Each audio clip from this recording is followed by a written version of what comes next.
मत कि भगवान का नाम जप करने मात्र से कोई उच्चतम ब्राह्मण के तुल्य कैसे बन सकता है।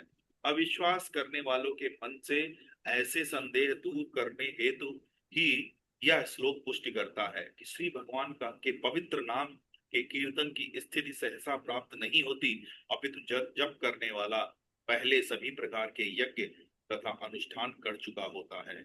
यह कोई आश्चर्य की बात नहीं, क्योंकि कोई भी व्यक्ति तब तक श्री भगवान के नाम का जप नहीं कर पाता जब तक वह नीचे की समस्त अवस्थाएं या वैदिक अनुष्ठान करना, वेदों का अध्ययन करना तथा आर्यों जैसा सदाचार करना पार कर नहीं कर लेता।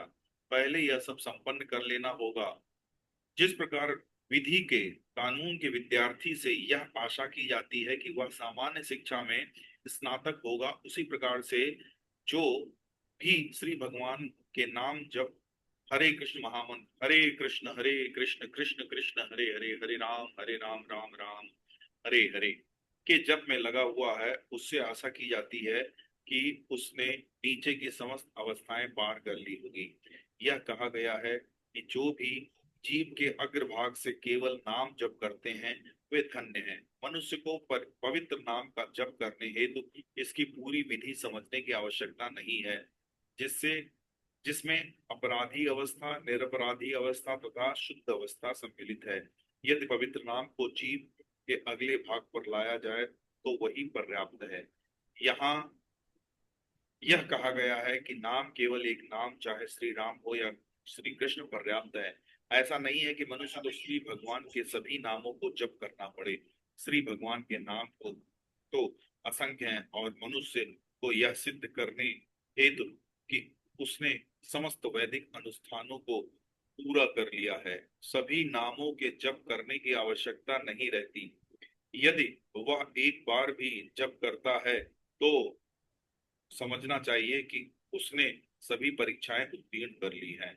जो लोग सदैव जप करते रहते हैं उनकी तो कोई भी बात नहीं है, उनकी तो कोई बात ही नहीं है। यहाँ विशेष रूप से तुभ्यम अर्थात केवल आपको प्रयुक्त हुआ है। मनुष्य को ईश्वर का नाम लेना चाहिए, मायावादी चिंतकों के जैसा जैसा कोई भी नाम नहीं, किसी देवता या भगवान की शक्तियों के नाम नहीं, केवल परमेश्वर का नाम प्रभावशाली होता है। जो मनुष्य परमेश्वर की नाम की तुलना देवताओं के नाम से करता है वह पाखंडी है और अपराधी है।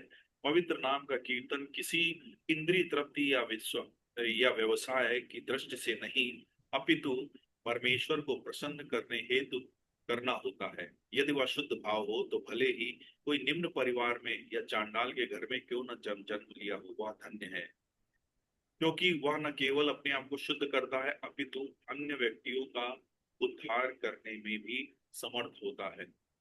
वह दिव्य नाम की महत्ता के विषय में बोलने में समर्थ होता है, जैसे ठाकुर हरिदास ने किया। वे एक मुसलमान परिवार में जन्मे थे, किंतु निष्कपट भाव से उन्होंने परमेश्वर का नाम जप किया। अतः भगवान श्री चैतन्य ने उन्हें भगवान नाम का प्रचार करने हेतु आचार्य के रूप में शक्ति संपन्न बनाया। वे उस कुल में उत्पन्न हुए थे जहां वैदिक विधि विधानों का पालन नहीं होता था, इससे कोई अंतर नहीं होता था। श्री चैतन्य महाप्रभु तथा श्री अद्वैत प्रभु जैसे विद्वानों ने उन्हें आचार्य रूप में स्वीकार किया।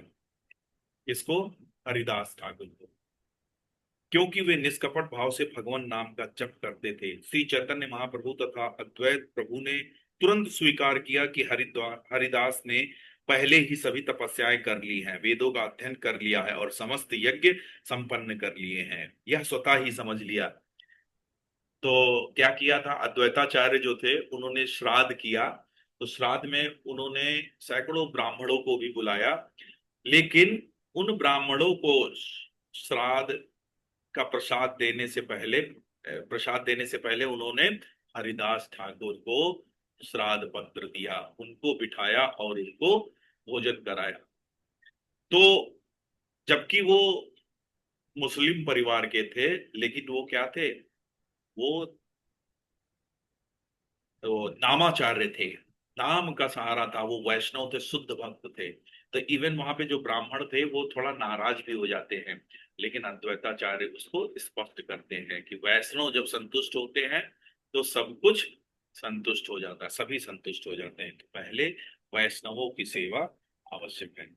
किंतु वंश परंपरा वाले ब्राह्मण, जिन्हें स्मार्त ब्राह्मण कहा जाता है, उनका ऐसा मत है कि यदि भगवान नाम जपने वाले को शुद्ध मान लिया जाए तो भी उन्हें वैदिक विधि विधानों का पालन करना होता है, या अगले जन्म में ब्राह्मण के कुल में उत्पन्न होने की प्रतीक्षा करनी होती है, जिससे वे वैदिक यज्ञ कर सके। किंतु वस्तुतः ऐसा है नहीं।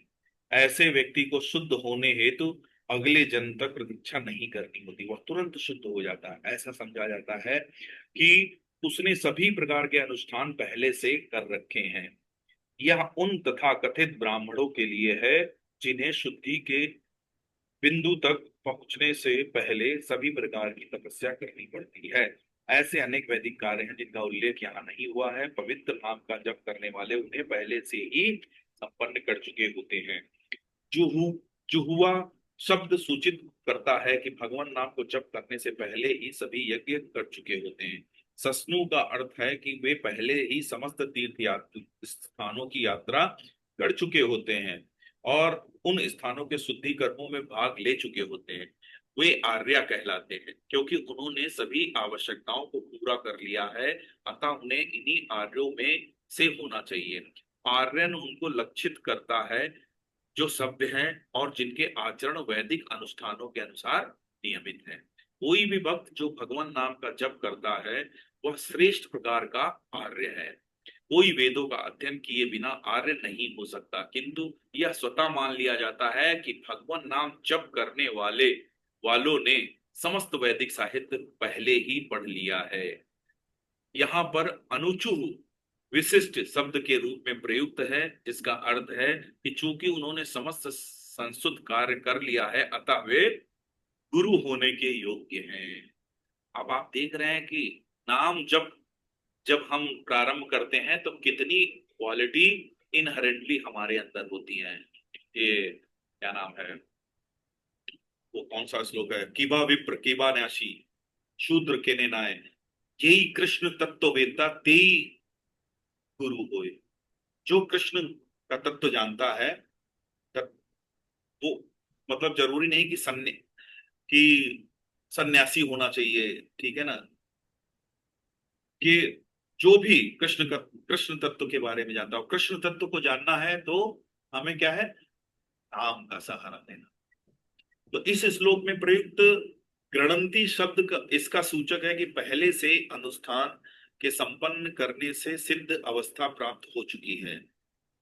यदि कोई उच्च न्यायालय के की बेंच में आसीन होकर मुकदमों का फैसला करने में लगा हुआ है तो इसका अर्थ यह है कि उसने सभी विधि परीक्षाएं उत्तीर्ण कर ली है और उन लोगों से श्रेष्ठ है जो विधि परीक्षाएं देने में लगे हुए हैं या भविष्य में विधि का अध्ययन करने की आकांक्षा रखते हैं। इसी प्रकार जो व्यक्ति भगवान नाम का जप करते हैं वे उनसे श्रेष्ठ हैं जो वास्तव में वैदिक अनुष्ठान करते हैं और जो योग्य बनने की आशा करते हैं, या दूसरे शब्दों में जो लोग ब्राह्मण वंशों में जन्म लेते हैं किंतु जिनके संस्कार नहीं हुए रहते, फलतः वे भविष्य में वैदिक अनुष्ठानों का अध्ययन करने या तथा यज्ञों को संपन्न करने की आशा बनाए हुए हैं। अनेक स्थलों पर ऐसे वैदिक कथन मिलते हैं जिनमें कहा गया है कि जो कोई भगवान नाम का जप करता है वह तुरंत बद्ध जीवन से मुक्त हो जाता है और जो भगवान नाम का श्रवण करता है वह भी भले ही चंडाल के घर क्यों न जन्मा हो भौतिक बंधन के पास से छूट जाता है। ओम ज्ञानतिमिरान्धस्य ज्ञानाञ्जनशलाकया चक्षुरुन्मीलितं येन तस्मै श्रीगुरुवे नमः। श्रीचैतन्यमनोभीष्टं स्थापितं येन भूतले स्वयं रूप कदा मह्यं ददाति स्वपदान्तिकं। वन्देऽहं श्रीगुरु श्रीयुतपदकमलं श्रीगुरुन् वैष्णवांश्च श्रीरूपं साग्रजातं सहगणरघुनाथान्वितं तं सजीवं साद्वैतं सावधूतं परिजन सहितं कृष्ण चैतन्य देव श्री राधा कृष्ण पादा सहगण ललिता श्री विशाखान्वितां। हे कृष्ण करुणा सिंधु दीन बंधु जगतपते गोपेश गोपिका कांत राधा कांत नमोस्तुते। तप्त कांचने गौरांगी राधे वृंदावनेश्वरी वृषभानुसुते देवी प्रणमामि हरि प्रिये। वाञ्छाकल्पतरुभ्यश्च कृपा सिन्धुभ्येव च पतितानां पावनेभ्यो वैष्णवेभ्यो नमो नमः। जय श्री कृष्ण चैतन्य प्रभु नित्यानंद, श्री अद्वैत गदाधर श्रीवासादि गौर भक्त। हरे कृष्ण कृष्ण कृष्ण हरे हरे, हरे राम राम राम हरे हरे। नमाम विष्णुपदाय कृष्णेष्ठाय भूतले श्रीमती भक्तिवेदांत स्वामी के नाम के संस्कृत देवी गौर पाणी विशेष निवादी पाश्चात्य देश धारिणी। हरे कृष्णा।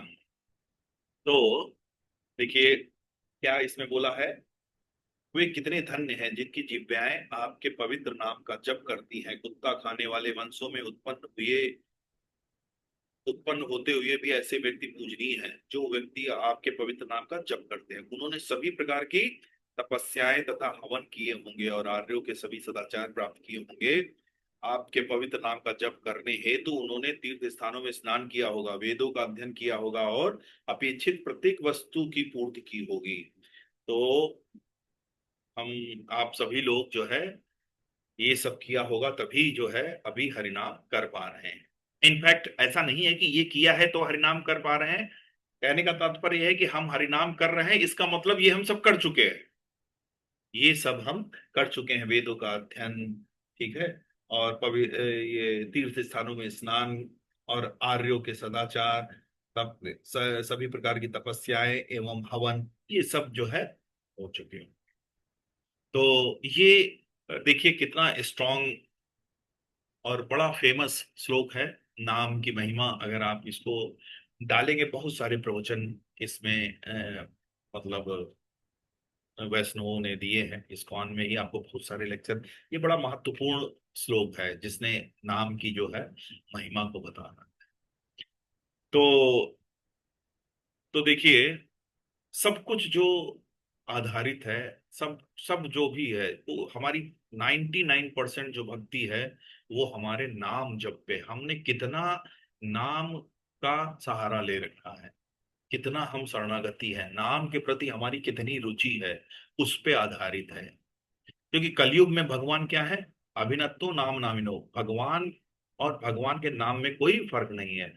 कलयुग में जो है भगवान नाम रूप में है, ग्रंथ रूप में है, ठीक है। तो इसलिए क्या है कि, और कलयुग का युग धर्म भी है, ठीक है, क्योंकि अलग अलग युगों में अलग अलग दवाइयां थी। मोक्ष लिबरेशन की, भगवत प्राप्ति की अलग अलग दवाइयां थी। कृते अध्याय तो विष्णु, त्रेतायाम यजितो द्वापरे परिचर्यायाम कलो तद हरि कीर्तना। तो कलयुग के लिए क्या है, भगवान का कीर्तन। तो जब सार्वभौम भट्टाचार्य महाप्रभु से मिलते हैं, सार्वभौम सार्वभौम भट्टाचार्य ये चैतन्य लीला में मतलब भक्त हुए हैं। पहले तो ये भक्त नहीं थे, वेदांती थे, मायावादी थे। तो जब महाप्रभु से मिले, जगन्नाथपुरी में मिले थे, महाप्रभु अपने संन्यास के बाद जगन्नाथपुरी में रहे थे। तो वहां पे जब मिले तो सार्वभौम वेदांती थे, बड़ा वेदों का अध्ययन था। तो उन्होंने क्या है, बहुत सारी व्याख्याएं की, बहुत सारी इनसे चर्चाएं की। महाप्रभु 7 दिन तक ये कन्वर्सेशन चलता रहा। महाप्रभु चुपचाप सुनते रहे, सब कुछ जो है वो चुपचाप सुनते रहे, कोई भी उसमें इंटरप्शन नहीं दिया। और ये जो, चूंकि इतने बड़े दार्शनिक थे, फिलोसफर थे, मायावादी थे, वेदांतों का अध्ययन किया था, और मतलब कि उन्होंने उन्होंने अपनी अपनी टीकाएं लिखी थी, भाष्य दिए थे। बहुत सारे जो है स्कॉलर उनके पास, उनके अनु फॉलोअर थे, उनसे शिक्षा ग्रहण कर रहे थे। तो वो जब है, जब महाप्रभु से मिलते हैं तो खुद अपनी मतलब सारी वेदांत सूत्रों पे चर्चा करते हैं, ठीक है ना, बड़ी बड़ी व्याख्याएं करते हैं। क्योंकि वो जब महाप्रभु को देखते हैं तो कहते हैं कि तुम सन्यासी हो, क्योंकि उनका ऑरा, महाप्रभु का ऑरा जो है सबको आकर्षित करने वाला, जो भी एक बार देखता था वो उनसे आकर्षित हो जाता था। तो वो बोले कि तुम सन्यासी हो, यंग हो कुछ, क्योंकि ये हरे कृष्ण महामंत्र जप रहे थे। तो यही हरे कृष्णा कृष्ण कृष्ण हरे हरे, हरे राम राम राम हरे हरे। बोले तुम यंग हो, तुम्हें व्याकरण और इनका सबका ज्ञान होना चाहिए, वेदांत पढ़ो। तो इनको 7 दिन तक जो है वो चर्चा चलती रही। 7 दिन तक चर्चा चलती रही। तो फिर सातवें दिन, सातवें दिन जो है महाप्रभु बोले। और महाप्रभु ने बोला कि हाँ ठीक है, ये सब जो आप बोल रहे हैं ये सब सही है, लेकिन उसका जो टीका कर रहे हो ये जो है हमें समझ में नहीं आ रही है। जो आपने उसका भाष्य तात्पर्य दे रहे हो, क्योंकि उनका मायावादी भाष्य था। तो वो बोले कि मतलब वो वैष्णव दर्शन के अनुकूल नहीं था। उनका जो जो भी बोल रहे थे तो महाप्रभु। और सार्वभौम भट्टाचार्य कोई साधारण व्यक्ति नहीं थे। बृहस्पति के अवतार चैतन्य लीला में गुरु बृहस्पति के जो है इनकारनेशन है चैतन्य लीला में है। तो 7 दिन के बाद जब महाप्रभु ने बोलना शुरू किया, तो उन्होंने एक भागवतम का श्लोक, पहले स्कंद का ही है, आत्माराम श्लोक करके है, उस श्लोक को उन्होंने 61 तरीके से एक्सप्लेन किया। और जब इस तरीके से एक्सप्लेनेशन देखा, क्योंकि महाप्रभु स्वयं भगवान, तो भक्ति तो उनके जब स्वयं भगवान है तो उनके मुंह से जब सुनते हुए वो इतनी व्याख्याएं की, अलग अलग तरीके से उस श्लोक की व्याख्या की, तो फिर सार्वभौम भट्टाचार्य जो है फाइनली उनके साथ समर्पित हो गए। और वही समर्पित नहीं हुए, अपने सैकड़ों शिष्यों के साथ जो है उन्होंने वैष्णवी मतलब चैतन्य महाप्रभु की पार्टी ज्वाइन कर। तो जब वो भक्त बाद में भक्त बन गए, तो उन्होंने एक प्रश्न पूछा चैतन्य महाप्रभु से, भक्ति साधन श्रेष्ठे सुनीते जे मन। बोले कि ये चैतन्य चरितामृत का प्यार है। जैसे जैसे श्लोक होते हैं ना, श्लोक होते हैं, मंत्र होते हैं, ऐसे प्यार बोला जाता है। बंगाली में चैतन्य चरितामृत जो है वो लिखी हुई है, 3 भाग हैं उसमें, आदि लीला, मध्य लीला और अंत्य लीला। तो उसमें चैतन्य महाप्रभु का जो है पूरा लीला का वर्णन है। तो क्या कहते हैं कि भक्ति साधन श्रेष्ठे सुनीते जे मन। बोले कि आप बताइए महाप्रभु की साधन भक्ति में सबसे श्रेष्ठ साधन कौन सा है, जो लक्ष्य प्राप्त करने में हमारे लिए सहायक हो। तो प्रभु महाप्रभु क्या बोलते हैं, प्रभु उपदेश कैला नाम संकीर्तन। चैतन्य महाप्रभु ने क्या बोला, वो बोलते हैं कि सबसे महत्वपूर्ण जो साधना है वो क्या है, नाम का संकीर्तन, भगवान के नाम का संकीर्तन। और देखो प्रभुपाद भी तात्पर्य में लिखते हैं, कैसे नाम का संकीर्तन, वो किसी देवता या भगवान की शक्तियों का नहीं, प्रत्यक्ष भगवान का कीर्तन, भगवान के नाम का कीर्तन, कृष्ण राम का कीर्तन। तो नाम संकीर्तन जो है महाप्रभु ने बताया कि सर्वश्रेष्ठ साधना। इसलिए चैतन्य चरितामृत में हम देखते भी हैं, कृष्णदास कविराज गोस्वामी जो है, जो इसके रचयिता हैं, उन्होंने इस बात की पुष्टि की है। और उन्होंने कई जगह इस बात की पुष्टि की है, और फिर आगे वर्णन किया है। चैतन्य महाप्रभु यहाँ तक सार्वभौम भट्टाचार्य को बताते हैं, बताया है। और वो ब्रह्मनारदी पुराण में जो हरिर नाम एवं केवलम कलो नास्त्यो नास्त्यो गतिरन्य था, वो बताते हैं और बता रहे हैं। और विशेषकर फिर उसमें अंत्य लीला के चौथे चौथे अध्याय में एक प्यार आता है। तो कृष्णदास कविराज गोस्वामी कहते हैं, भजनेर मध्य श्रेष्ठ नवविधा भक्ति, कृष्ण प्रेम कृष्ण दीते धरे महाशक्ति। तो क्या कहते हैं, कृष्णदास कविराज गोस्वामी जो है लिखते हैं, महाप्रभु कहते हैं कि जो भक्ति के 64 अंग हैं, रूप गोस्वामी ने भक्ति रसामृत सिंधु ग्रंथ में भक्ति के 64 अंग बताए हैं। उसमें से जो है, उनमें जो है जो नवधा भक्ति है, 9 जिसमें आइटम होते हैं, कौन कौन से होते हैं 9 आइटम, किसी को याद है, धुंधला धुंधला वो कुछ भी।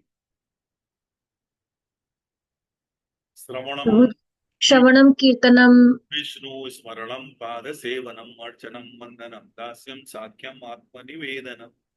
तो ये जो उसमें जो 9 आइटम हैं भक्ति के 64 में से, वो मुख्य है जो कृष्ण। तो वो पूछ रहे हैं कि भजनेर मध्य नव श्रेष्ठ नव विधा भक्ति, कृष्ण प्रेम कृष्ण दीते धरे, जिसमें क्या है, जिसमें जो है कृष्ण प्रेम प्रदान करने की महाशक्ति है।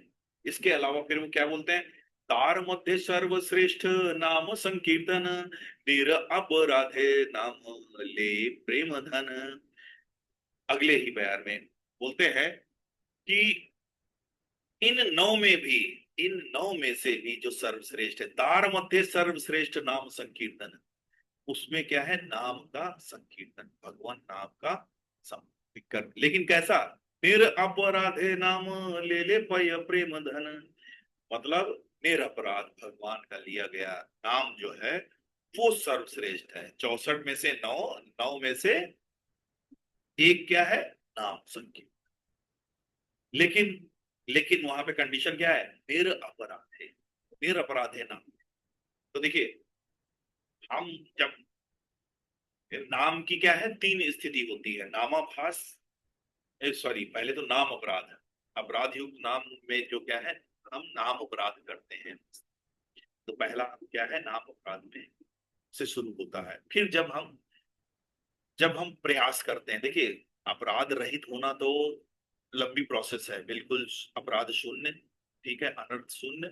जब तक अनर्थ रहेंगे तब तक अपराध होते रहेंगे, चाहे वो सटल लेवल पे हो चाहे वो क्रॉस लेवल पे। क्रॉस लेवल के अपराध तो हम खत्म कर देंगे, लेकिन सेटल लेवल के जो है वो बहुत आखिरी तक जाएंगे।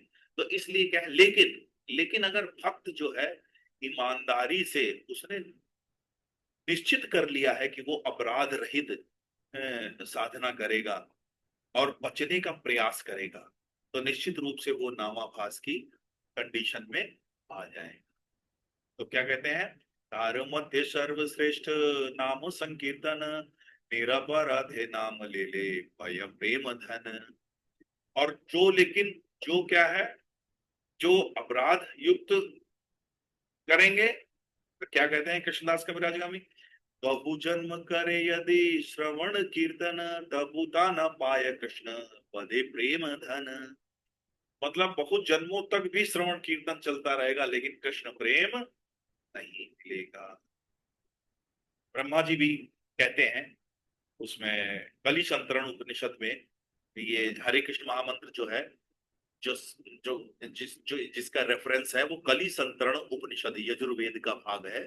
तो कली संतरण उपनिषद से आया है। ब्रह्मा जी कहते हैं, ब्रह्मा जी बताते हैं किसको, नारद को बताते हैं, इति षोडशकम नाम कलि कल्मष नाशनम, नातः पर परत, नातः इति षोडशकम ना नामनम कलि कल्मष नाशनम, नातः परतरयोपाय सर्व वेदेषु दृश्यते।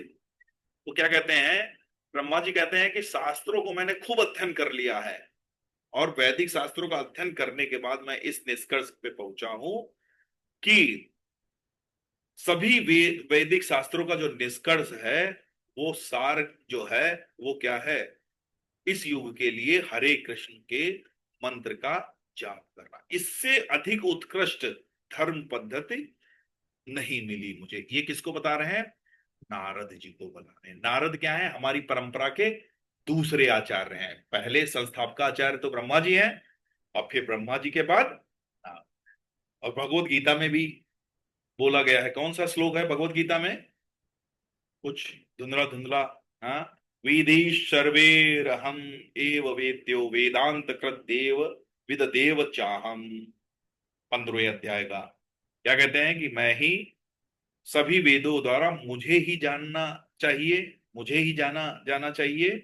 और वास्तव में सभी, और जो इनका कंपाइलर हूं, सभी वेदों का कंपाइलर संकलन करता मैं ही हूं, और मैं ही वेदों का ज्ञाता हूं, ये भगवान कहते हैं। तो इसलिए जो वेदांती होते हैं, वेदांती मतलब बिना दांत के ये भक्ति सिद्धांत सरस्वती ठाकुर जो है वो कहते थे, ये वेदांती जो है बिना दांत के होते हैं। और जो वैष्णव होते हैं वो दांत के होते हैं, उनके दांत होते हैं। तो दांत होते हैं इसीलिए क्या है, वो मायावाद का जो अप सिद्धांत है, वेदांतों का जो अप सिद्धांत है, जो मायावाद फैलाता है, उसको चबा के खत्म कर देते हैं। लेकिन ये वेदांती बिना दांत के होते हैं, ये क्या है, वही मायावेद जो है उन बनाए वही चबाया करते हैं। तो क्या कहते हैं, निर अपराधे नाम ले ले पय प्रेम धन। तो ये जो है बिना अपराध के किया गया है, तब हमको जो है नाम का प्रेम धन प्राप्त होगा, तब हमें प्रेम रस प्राप्त होगा। जैसे गौर किशोर दास बाबा जी महाराज कौन थे? भक्ति सिद्धांत सरस्वती ठाकुर प्रभुपाद के दीक्षा गुरु। और भक्ति सिद्धांत सरस्वती ठाकुर प्रसाद ठाकुर प्रभुपाद कौन थे? श्रील प्रभुपाद के गुरु। तो जब ये इनके पिताजी अ, भक्ति विनोद ठाकुर कहते हैं कि अब जाओ तुम दीक्षा लो जाके, किससे? गौर किशोर दास बाबा जी महाराज से दीक्षा लो जाके। और भक्ति सिद्धांत सरस्वती ठाकुर प्रभुपाद क्या थे? बहुत बड़े स्कॉलर थे, बोलते थे डिक्शनरी इनकी बिल्कुल पूरी माइंड में थी। और ये जो है एक एस्ट्रोलॉजर था, बताते उससे डिबेट कर रहे थे, तो वो उसने उन्होंने इतना झाड़ा, मतलब इतने सब तर्क और करके उसको इतना सभा में, मतलब वो इतना लज्जित, तो उसने यूरिन पास कर दिया। मतलब इतने बड़े स्कॉलर थे। इनको इसीलिए क्या है, लायन गुरु बोलते थे, ये सिंह आचार्य थे बिल्कुल। लोग देख के डरते थे कि, और ये मायावाद का इस तरीके से उड़ाते थे, इतने स्कॉलर थे। ठीक है। तो और गौर किशोर दास बाबा जी महाराज क्या थे? गौर किशोर दास बाबा जी महाराज जो है भगवान के शुद्ध भक्त। और ये जो है, ये जो पब्लिक टॉयलेट एरिया होता है, वहां पे बैठ के हरिनाम करते थे। क्यों? कि जिससे लोग आए ना, वहां पे अप्रोच ना करें। ठीक है ना, क्योंकि बड़ी ख्याति थी ना इनकी कि कोई बाबा है। तो ये ऐसी जगहों पे जो है रहते थे कि जिससे ज्यादा इनको, तो ये कंडीशन इनकी थी। और इसके अपोजिट मटेरियली अगर देखें तो दोनों में कितना बड़ा फर्क है, कितना बड़ा फर्क है। और देखिए यही होता है विनम्रता, जो आध्यात्मिक जीवन में विनम्रता हमारी जो है शक्ति है, बहुत बड़ी शक्ति है। और यही इसके अपोजिट भौतिक जगत में विनम्रता क्या है, हमारी कमजोरी है। किसी को पता चल जाए कि ये सीधा शरीफ है, देखो उसका दुनिया जो है कितना एक्सप्लॉइटेशन करती है। लेकिन आध्यात्मिक जगत में क्या है, यही उल्टा है। जो जितना विनम्र होगा वो उसका स्थान उतना ही ऊपर होगा। तो भक्ति विनोद ठाकुर कहते हैं इनसे, भक्ति सिद्धांत जी से, कि जाओ तुम। तो इनका पहले भक्ति सिद्धांत नाम नहीं था, बिमला प्रसाद नाम था। तो बोले कि जाओ तुम उनसे दीक्षा लो जाके, क्योंकि यहाँ तुम्हें ऊंचा पद प्राप्त हो सकता है, धन प्राप्त हो सकता है, यश मिल सकता है, लेकिन अगर नाम में रुचि नहीं मिली, ठीक है ना, जो नाम का धन है वही सर्वोत्तम धन है। हरि नाम का जो धन है, अगर किसी को मिल गया तो वही सब कुछ है। और वो धन किसके पास था? वही धन गौर किशोर दास बाबा जी महाराज के पास था, जो कि लेने के लिए भक्ति सिद्धांत सरस्वती ठाकुर जैसे स्कॉलर गए थे। और उन्होंने बहुत प्रयास किया तब दीक्षा मिली।